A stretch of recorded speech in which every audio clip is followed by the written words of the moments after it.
Today is April 12th, 2025, and this is Read Through the Bible. Hi, everyone. We're recording this on Friday night after my mother's visitation in DeKalb this night, and the funeral's tomorrow, Right. which is today for you. Right. It's kind of how that time works in this podcast. We intentionally wanted to record this in the in-between time. To give you sort of our impressions upon the time, and it was really quite amazing. An 89-year-old woman had a visitation from 4 to 7 and a long line the whole time. Yeah, it was constant. And people I saw some high school classmates of mine, at least 5 of them, classmates from high school.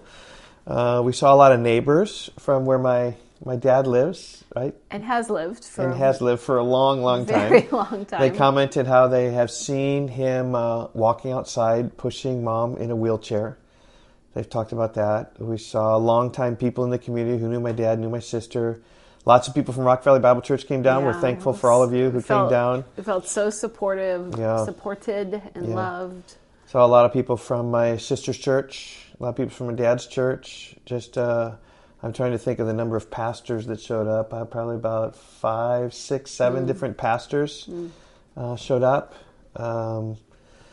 Wow. Stillman Valley, a couple pastors, David Bogner and Chris Bronze, and Badal, I forget his first name, Badal from Village Bible Church showed up, and a guy showed up from Covenant Life Bible Church in St. Charles. Darrell Worley showed up from Grace Church at DuPage. Kip Sonsek showed up from Grace Church at DuPage. I didn't even see these Yvonne had a strategy.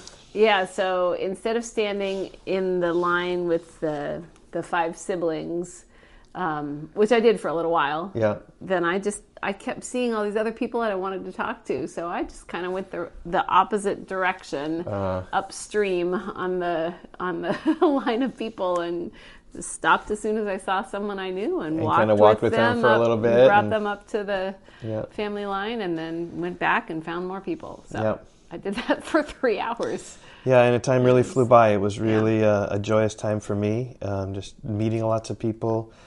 Hearing about what they knew about my mom, and very kind words. Mm-hmm. I remember one family even said that they came to church in DeKalb. This was years ago. Came to church in DeKalb and went to their house their second Sunday, because there was another visitor who came to the church, and they went the first Sunday. So they kind of felt like outed by these people or bested by these people. So when you haven't even mentioned family. I haven't mentioned family. The family presence there was incredible. We were missing only 2 grandchildren. Yeah. Right. Well, and SR. So SR and Janet. Yeah, 2 grandchildren and 1 great-grandchild. 3 anyway, we were only missing a few. It was close to 70. Yep, and it was just a very encouraging time. So thank you all who came out, and we have a funeral tomorrow. You can just pray for that I might have the strength to speak and not break officiating. down. I'm officiating. I'm speaking. Okay, so with that as a backdrop, we're reading Psalm 29 today, and this is the repetitious psalm. You can listen for words that are repeated, particularly 3 words repeated: ascribe, voice, and enthroned.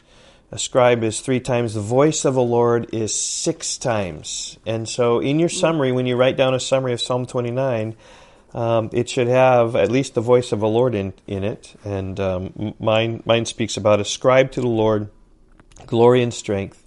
The voice of the Lord is powerful. Okay, so here we go. Ascribe to the Lord, O heavenly beings. Ascribe to the Lord glory and strength. Ascribe to the Lord the glory due his name. Worship the Lord in the splendor of holiness. The voice of the Lord is over the waters. The God of glory thunders. The Lord over many waters. The voice of the Lord is powerful. The voice of the Lord is full of majesty. The voice of the Lord breaks the cedars. The Lord breaks the cedars of Lebanon.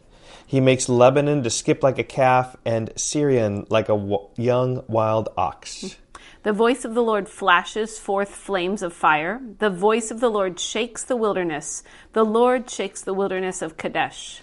The voice of the Lord makes the deer give birth and strips the forest bare, and in his temple all cry glory. The Lord sits enthroned over the flood. The Lord sits as king forever. May the Lord give strength to his people. May the Lord bless his people with peace. It's kind of just a psalm about the sovereignty of God and how strong his voice is, and what he issues from his throne takes place, and therefore we ought to ascribe praise to this God. Yep. And may we do that today. May you all do that today. Okay. Yeah. We will see you tomorrow with another update. Okay. All right. Bye-bye. Goodbye.